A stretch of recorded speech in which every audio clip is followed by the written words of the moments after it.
Institute project a few years ago, where they did serial sections through the mouse brain, doing one probing of one RNA per brain slice. The thing that's inspiring about this is they made it clear that you could do this over and over again. They went through over 1,200 brains in order to get about half of the messenger RNAs represented and almost none of the non-coding RNAs. But the point is that they could do this over and over, and they could get these serial sections that are reconstruct the brain. So at the Tom said, the negative is it's very hard to align these. You can align them for a given RNA, but two different RNAs from two different brains, those two brains are exactly the same, even though they're from red mice. And so you can't do you can do a regional overlap, you go to the campus of hypothalamus, but you can't do a neuron by neuron.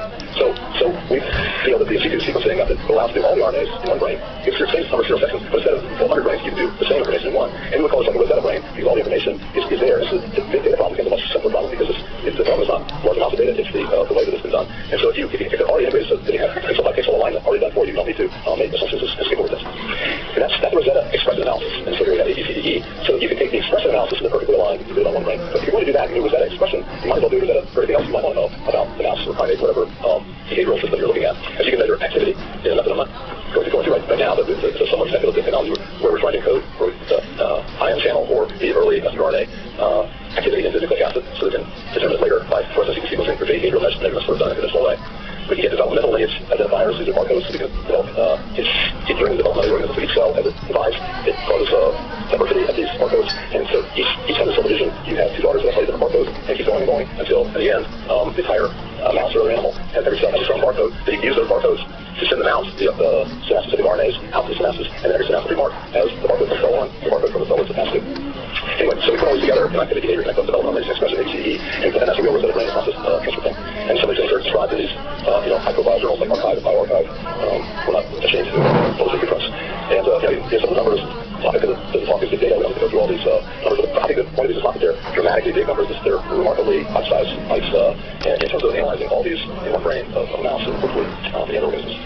So I will, this is what we've been talking about. I'll leave you with this as we go into the discussion. Thank you.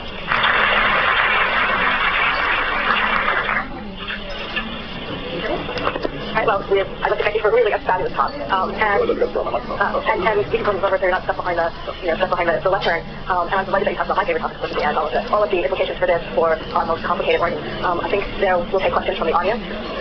Are there any? And then we also were tweeting and things. Yeah, maybe there's people can turn over here as most people want to stay to hear the words of wisdom, but don't have any questions. So the people without any questions just leave. But yeah, we can start. So people have questions, just come up to the microphones. I know that was a tour de force of anything out there. That was a really impressive talk, and maybe the one thing, because I'm not so computational minded, you drew a lot of curves showing Moore's law and how accumulation of data and knowledge works. If you had to plot the understanding on there, what would it look like?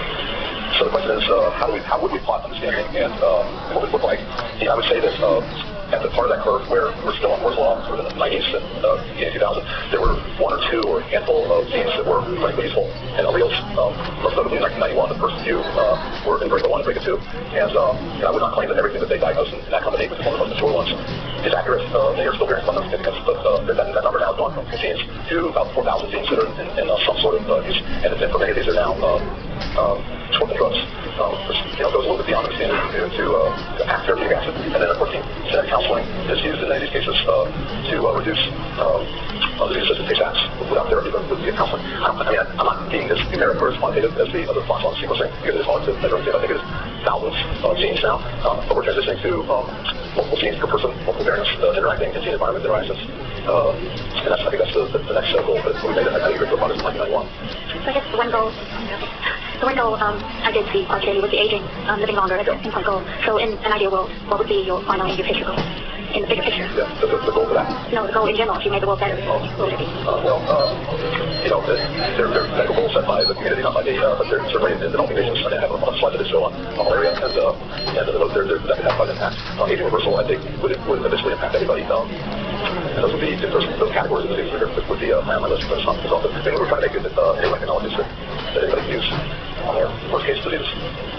Yeah, so of course we're talking about sequencing of tissue side pathology, and inherently that makes a lot of sense to me when you think about pathology specifically, you're just analyzing cells based on morphology. So how do you see the real sweet spot for marrying nucleic acid analyses with disease or health at the tissue level? When cells, for example, can be either replicating or not replicating, and the process of interesting newly produced that site first about to die. I mean, how do you see leveraging nucleic acid analyses particularly invaluable at the tissue level? Right, so the fluorescence sequencing is something that in principle can be used on any SNP or any subset of the underlying protein. So to the extent that you have any insight into the state of the cell, they've been able to molecules to be able to do it better. The more you do simultaneously. I realize there's not a detailed answer. It would be a case-by-case pathology. How we recently self-payment looks like, I think that's the tools to make it easier. I'm not saying it makes it easy. Or like replication versus not. Well, replication, I think that would be a piece of cake. I'm very sure I'll start that on my expertise. Right. So the picture of the board. What are some of the concerns that you face in the synthetic biology field as it regards to bioethics and social security? Not necessarily most of the board so concerns of synthetic biology in environmental settings. Or part of the question is, are there any security concerns that you can face? So we addressed many technical and policy issues along the way. I think you're part of the new technology that's an obligation. In 2004 or 5, I raised the issue of the new SIP-based DNA synthesis, which is about how deeper could enable the synthesis of viruses and maybe even bacterial sequences. And so I proposed that we incorporate computational tools for surveying orders of synthetic DNA for select agents. As you obviously do that, but that wasn't so much of an now, there's a very routine for most of the large synthesis companies to do that in a computational check. So I'm hoping that's an example of security issue. I think that the gene drives that we hope to use on malaria have to be thought out very carefully because they're potentially spreading on viruses and purely spread by sexual transmission of mosquitoes. But there's lots of security, but safety and efficacy at environmental level. The same way you might be concerned about it on an individual level from therapeutic testing. Maybe the drug one about the gene drive and malaria. I didn't talk about it. I can do it without slides. Basically, use the CRISPR, the way we convert implementation is CRISPR having hit this drug to deliver consent. Just like DNA, but just a whole different first to get delivered to the gen. So you're making a while with the modified one will convert and locus and all the offspring to 100% together with normal DNA. And as is in mosquitoes where you have hundreds of offspring mating and dozens of matings per season, you can get exponential spread of a cassette one with the normal DNA that the cassette confers malaria resistance to mosquito. It could also drive mosquito extinction, but alternative equally plausible route is to make them further resistant to the malaria parasite, and they're not carrying it, and the humans eventually will escape from the human population. And once it does get to that point, it's like smallpox and polio, humans are the only mammalian reservoir, unlike flu, and so you would be a permanent solution to that. That's what we're seeing how gene drives work, and they can be used to either introduce herbicide resistance and pesticide resistance, or drive extinction of invasive species such as rodents, which are killing off the major source of extinction on islands in the world. I guess the concern that is often expressed is how you control the gene drives, right? So before we brought out our first experiments, we did our first experiment in yeast. We decided to work with physical containment, ecological containment, so don't do it where the mosquito can get and breed with mosquitoes in the immediate population of the surrounding lab. And then genetic isolation where you can have the gene drive decoupled from the Cas9 RNA can be separated so that it does get into the lab and then that. And so we've proven, and also there's gene drive reversal mechanisms, so we've proven all these things work, all these mechanisms work in yeast now. But we still need more discussion and there's certainly a lot of thought in other organisms. We've started to do accidentally and gene drives, and that's all that's happened a couple times now since we published the paper in July. My question is a little bit futuristic. What do you think when they will be able to edit genome, like in the molecular engineering? Like a unique approach when they can edit unique yes, and edit off bad mutations from the humans. Well, so modern, it's a complicated term because it really applied to many nations in the 30s through the 60s, including the United States, Canada, and Europe. And it really reflected the government's sterilization of individuals against their will. A modern version of that could mean literally good genes. It could include parent-taking decisions, reproductive decisions, which might call genetic counseling, for example, all the time. Parent-taking decisions at the PGD IDF stage, which is more technologically, but to get the same goal of making sure you have healthy babies. In that case, you find genetic like that kind of good genes, the government would have to once again interfere with the parents' decision-making. But so then, in addition to conventional gene counseling and IVF selection, you could do alteration. You could do that either with adults in the child or germline. And so the fact that on the ground, a changing adult would have many of the same problems as changing germline, and so you could alter their physiology, but the people draw a line right now between the two. But I think partly reflects the safety. Yeah. I mean, we know that there are mutations that cause some diseases, and in theory, we would be able to edit these mutations with the genome of Israel. So then do you think we will be reaching that level? So changing it at the but you don't do anything at that level. You can't do it at the genetic level, or just less safe, or way more expensive, right? So the gene therapies, the 2000 gene therapies already in clinical trials. So there's a lot that can be done at the genetic level. Sometimes you do it earlier, for example, for blindness. Your blindness is early enough age, you have to be able to see well, or these recognize. So there will be advantages to doing it earlier and earlier. I think there'll be a lot of discussion that's based on how serious the illness is. Is there any other way of doing it? But if you end up with very serious illnesses, and there's no other way of doing it where they're less safe or much more expensive, I think it will go through normal clinical trials. Very interesting. A question about the brain things you're talking about, and also in relation to that, it's on the human brain, where it's so complicated. I wonder if there are any tries to use these techniques to always kind of data that you gather on some possible model systems where like electric figure out some circuits in this system that conform how you try to go about looking at these things in the human. So the numbers and the percent of that was aimed at the mouse or small primates. So you would get either opportunities for doing this early on, in those animals that would be hard to do in humans. In humans, we do have a lot of electrode-based therapies and some experiments that tag along on those therapies. Deep brain stimulation for epilepsy and depression, electrode arrays for retina and cochlear implants. They're very crude, and the hope is to improve those. But if you do the math, you want to really truly large number of read and write to a large number of neurons. It's very hard to do that with electrical optic stimulation. And you can work close to all the neurons. And so synthetic biology approach that just barely scratch the surface up there. I think that's promised. It'll be working. It'll obviously have to work out in mice and primates first. But the point is synthetic biology is well matched to interfacing with various mammalian brains because of the energy consumption and size of the elements that you can use. So the electrodes and optical methods are off by about 5 to 6 orders of magnitude for energy consumption and size. Also, synthetic biology is right on target, but it's still very early stages. You showed off-target effects of CRISPR during your talk. I might have a little bit of variation of the gentleman before you. What is, with respect to what your thoughts, germline editing in human, and with respect to off-target effects? Is it something which is actually technologically pretty close, or is it still like a long Okay, so I will give you my quirky opinion, which is that if you're concerned about off-target, if you treat somebody, let's say systemically, so lab is posting on systemic delivery of another virus in every cell body, there might be certain diseases where you would want to do that, or just maybe not everyone, but some large sample, large number of cells. You can have whatever the off-target is multiplied by the number of cells. If you do the whole body, the older you get, the more cells there are. If you engineer a progenitor for sperm cells, let's say, in the lab, you can do that clonally, so that all the sperm are derived from a particular clone, maybe prebiotic. And so they all have all the operators being characterized on that clone before you can make them dramatic and it's fun. So you could imagine that that's much safer for the offspring because you sequence the entire genome of the progenitor for all those cells. Why don't you do it in vivo viral delivery or not viral delivery? You have lots of opportunities. So you offer as well as that we're aiming for, you still are taking a risk. You wouldn't take the actual sequence of genome of progenitors. So I think it's too early to say one is safer than the other. And I think that the concerns about germline aren't right now angled the same things. The safety is addressed. I think we'll have a different discussion. I don't know what that discussion will be, but it'll be different. Thanks. Hi, also follow up to the previous section. How far are we technologically, in your view, from applying germline editing in the clinic? Right. Well, some people would argue that mitochondrial gene therapy is a form of editing. I think the prerequisites probably should be, maybe will be, getting it to work very well somatically. So right now there's a very small number of clinical trials on editing somatically, like the SANGO CCR5 gene editing. There's in basic clinical trials. So that will have to expand, and we get a great deal of confidence. We figure out whether there's any cancer-caused biotarget. And doing it, the closer we get to full systemic delivery to all the adult cells, the higher our confidence is that it won't be affecting the number of cells in the embryo. And there'll be germline editing of animals, not just for science, but for agricultural applications. And all that comes together. Your question is when? Well, I think we'll be doing clinical trials in human somatic in probably a year and a half. We're already doing some gene editing with single basis. We'll CRISPR in a year now. And then I'd say probably another 5 years or so before we're ready to tackle it in a well-chosen case where it's very risky to do it any other way. So for everybody, it's going to be a while. Like the general applicability. Well, yeah, absolutely. I'm talking about getting us from here to phase 1 is simply 5 years. It would be a very deliberate case. So the selection of tissue sequencing is very impressive. And I know Bill's done a lot of previous work from your lab, but I was wondering how long did it take to actually get that working? And how other labs brought up a system like that, like you said? Right, so yeah, good question. Is it less time than more sequencing? Because it's say, but it's the second worst performance timing. So our first paper that mentioned the word process sequencing was 1999, so we did what most people call next-gen sequencing. But it clearly is part of next-gen sequencing, one of the motivations that we had to develop next-gen sequencing. Well, for example, we were back in 89, so 10 more years of failure and success. Most of it happened in the last 2 years, really, most of the progress in the last 2 years. And so the labs, so we provide them instrument as a service, and so the labs have done it in that mode. No one has yet purchased the instrument and run it in their own lab. But there's a handful of labs that have done their biology with it, mostly get more results programs. It's very early stage. And I think quite frankly, I don't think it's that attractive if we get it fully integrated with the expansive microscopy. So the follow-up question how technical is lab is not extremely fascinating. So relays and handling of isoforms and things that are really hard, not well worked out, I think, right here doing RNA sequencing, even though anything about short read, long read, all of that sort of thing. Is it genome-wide or give it a set of transcripts? Yeah, so the way we did it, we used random finding, so we could get some very different discoveries. We used both voluminous file sequencing and solid ligation chemistry.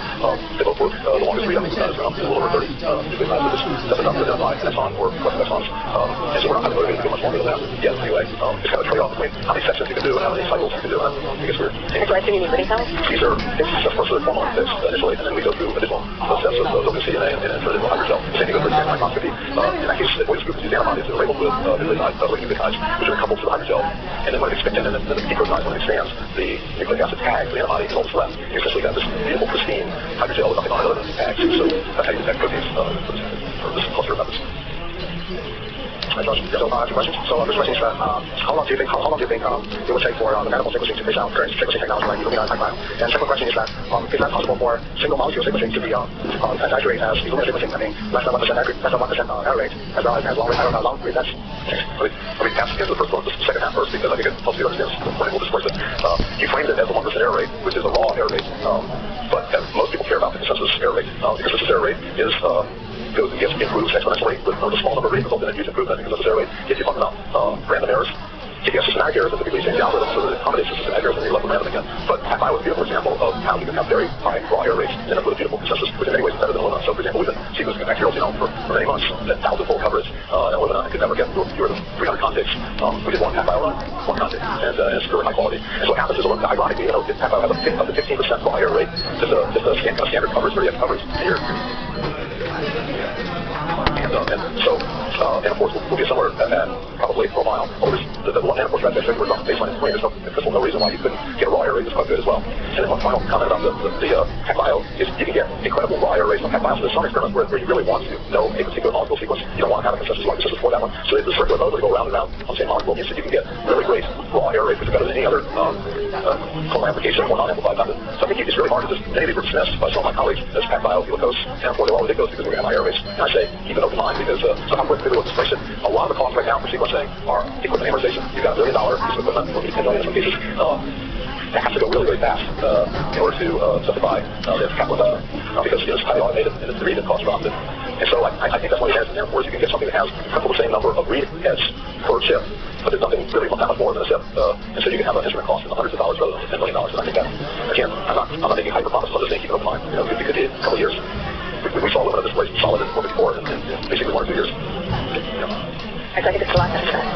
When you talk about the CRISPR system, you say how the body has to start with a good reference genome. Yes. So I give you, not good, but not the right one. Yeah. So I give you what you say, you need to whole genome every subject before you design a system for them? That would be nice. Yeah. I think everybody's sequence anyway, so that's what my bias. Yeah. But assuming everybody's sequence is not an expert. You're going to standardize the whole process though. Standardize? Or is it a custom? I mean, yes. We're entering the era of personalized and precision medicine, and so we need to. This is just one of many things we need to learn how to standardize and customize at the same time. Cars are pretty safe, even though those cars are like great. Okay. All right, well, thank you, Dr.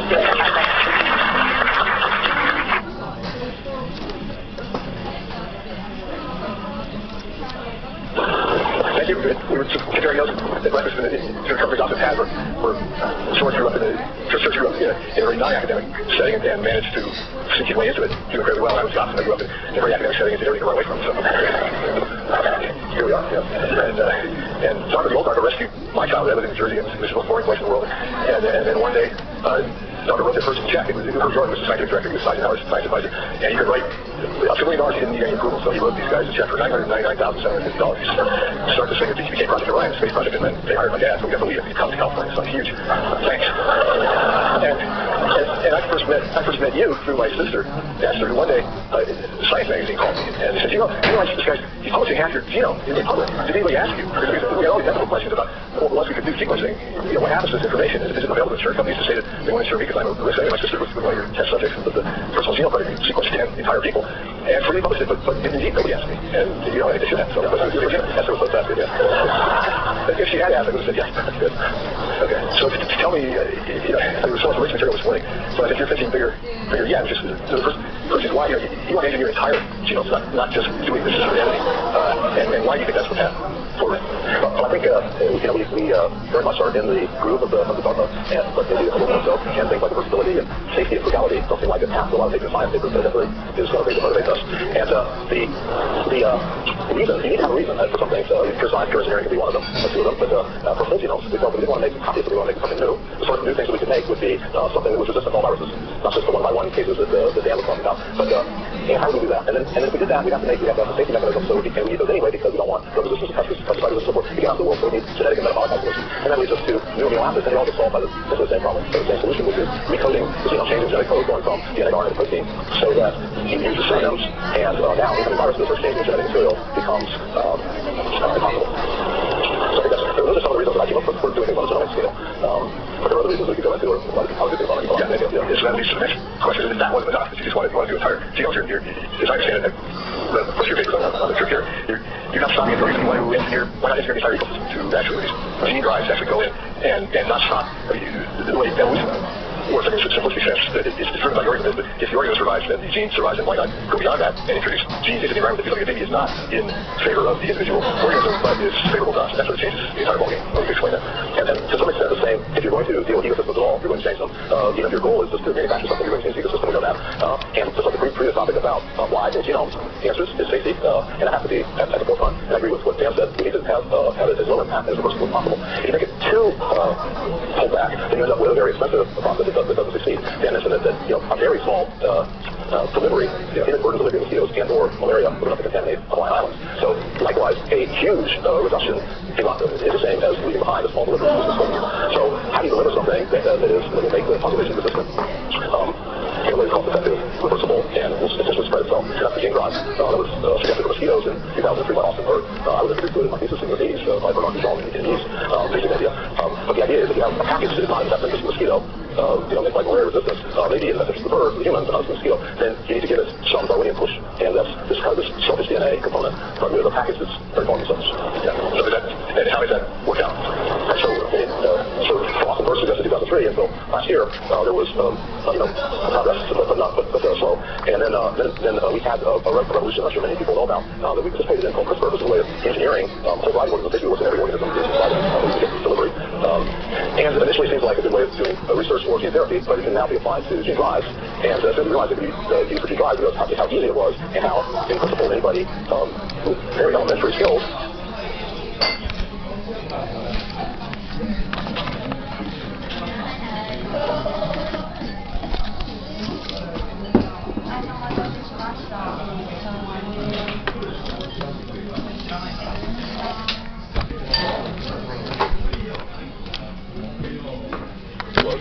complete. And then now we published a paper we did in the yeast in a very special way that made it so it couldn't escape even the physical barriers. And the yeast experiment was extremely rewarding in the sense that it spread nearly 100% almost unacceptable non-spread and in a variety of yeasts throughout the phylogenetic tree. So in all the senses I read, one of the fascinating most is how you analyze the longevity of the bonehead whale. You're going to animal the mammal, similar to us, that's appears to live upwards of 200 years. And you're looking at that. And you think, well, how do you do that? So you can't wait 200 years to see if you're right. So how would you work on that problem? Wait, we're not going to get around 200 years to congratulate you on being right or wrong. My Department of General wasn't too happy about having a bonehead whale facility either. But I think that longevity is a kind of a crazy goal scientifically, in that because even short-lived organisms like worms and mice, you're talking about a payoff or an assay where just one turn of the design build kind of learn cycle is longer than a graduate PhD. So what you want instead is not longevity, but aging reversal, where you're looking for signs of change that are nearly instantaneous in weeks rather than years and decades. And this is perfectly reasonable. You can do it on organisms. My close colleague collaborator Amy Wagers did what's called heterochronic meiosis, where you stitch together a young and old mouse, their whole central system, and you can find factors that contribute to the rejuvenation of the organ systems in the older mouse. And some of these have been followed up on in great detail, like GDF11, a protein that can circulate and has profound multiple consequences. So I think that's the way to approach it. Now, we've not only worked on the bowhead whale, this was one here, but to make it more radically dramatically different from other roses. And I think, as much as a champion of personalized medicine, I will be the heretic, contrarian to myself, in saying that the thing that's wrong with humans, for the most part, is that we're human. I think there's anything wrong with us. And to say the reason that we can't plow through a meter of ice the way the bowhead whale does from under or live so long, and the reason we're not normally adults the size of a mouse is because it's not interpersonal variation in our genome. It is fundamental, and there are ways we can change that. Right, and then what really makes us human, what we want to think makes us human, is our intelligence, and I understand you also want to mess with that. And now that let's be reasonable, artificial intelligence is a lot of technical lately, but as I understand your view is more immediate and more realistic is just slowly shifting our own intelligence away from something was a against it. This could be possible. Let's lower expectations a little bit, broaden the scope. I mean, we heard earlier about machine-human interfaces and how great it is that we can now get a microscope the size of the pinky and optics is a great revolution. But the fact is that both electronics and optics are pathetic compared to biology in certain ways. In particular, the amount of code, the amount of digital information that you can pack into a biological polymer is on the order of 1 million times denser than any electronic components that we have. And the energy that is consumed in reading and writing the biological system is also about 1 million times better. And the cost curve, or the performance curve for biology is technology of initial cost is not any slower than electronics. Some would argue it's a bit faster. In that when we started working on next-gen sequencing, the cost curve for electronics, which was a big part of next-gen sequencing, predicted 60 years, 6 decades, and instead it took about 6 or 7 years. Okay, so we're ahead of Moore's law, and we are going faster. I will submit for consideration. I wouldn't call this improvement on intelligence necessarily, although I do feel quite a bit more intelligent when I'm connected to Google than when I'm not. But I think that we have serious problems to deal with, partly listed before, that require biological interfaces with information. That information may or may not be in a digital electronic computer, but it's information.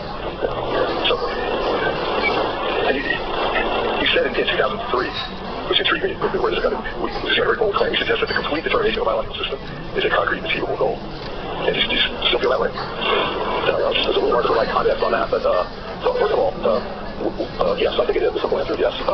And by complete, we're talking about synthetic biology provides us with some way of saying that we can reconstruct a biological system. That doesn't mean there's full understanding. We can reconstruct it. We can also say that we don't necessarily need to have full understanding in order to do amazing things. I would submit that we do amazing things with vaccines since the 1700s without full understanding of the cells and T cells and cytokines until recently.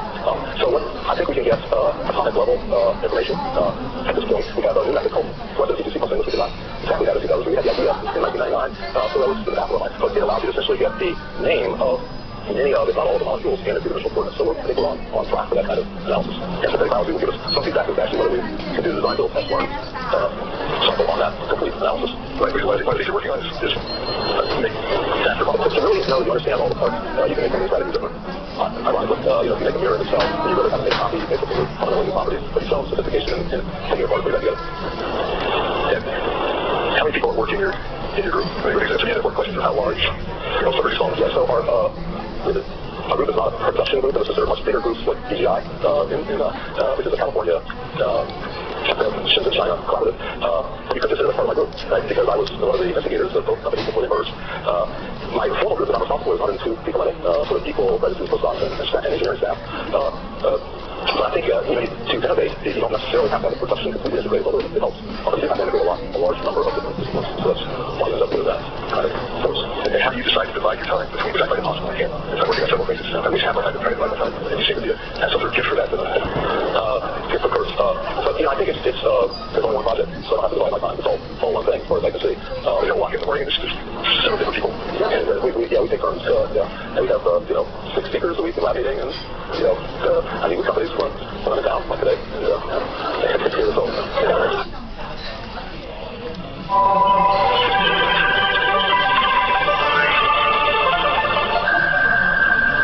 Okay, so we were talking about building community. This is my community, groups that have helped get our technologies out into the world, and as well as our conference emphasis. Thank you, slide. I thought we could take a moment of silent reflection on the loss of 107 million genomes and $15 million for research almost exactly a year from today, a year ago. If you want to know more about it, you can Google search AGSPR, or Prize Public Debate. Time's up. Here's a star. We're going to just a few slides on epigenome analysis. We have an exciting new sequencing method, and then most of this is going to epigenome engineering. And you'll see why I think that's an interesting complement to most of what we've done here today. So first, epigenome analysis. In particular, analyzing the 3D disposition of RNAs within tissues, samples, sections, so forth. We would really like to be able to read out what the genome is playing out in its genomic state at high resolution and with full comprehensiveness of the effect of RNA sequencing. So what we do is we take this little cube of tissue here, and where each dot is a single RNA, or the full protein molecule that's now RNA, and we take cDNA and then fluorescent sequences, just like next-gen sequencing. That was one of the reasons that we developed next-gen sequencing back in the late 90s. And almost any fluorescent next-gen sequencing will work for this. You tend to use like each of the polymerases as well. Now this produces a very dense amount of information. Instead of having normally when you do RNA analysis, you'll take the RNAs out of the tissue, you'll randomly distribute them on a slide and read them there. You've lost all the three-dimensional information. In this case, we just said, why not read them where they are? You get the quantitative information, same quantitative information by counting, but you also get yes, Y, and Z coordinates which are meaningful. You want to do this as high resolution as possible, so you maximize the number of RNA sequences you get per slide or per experiment.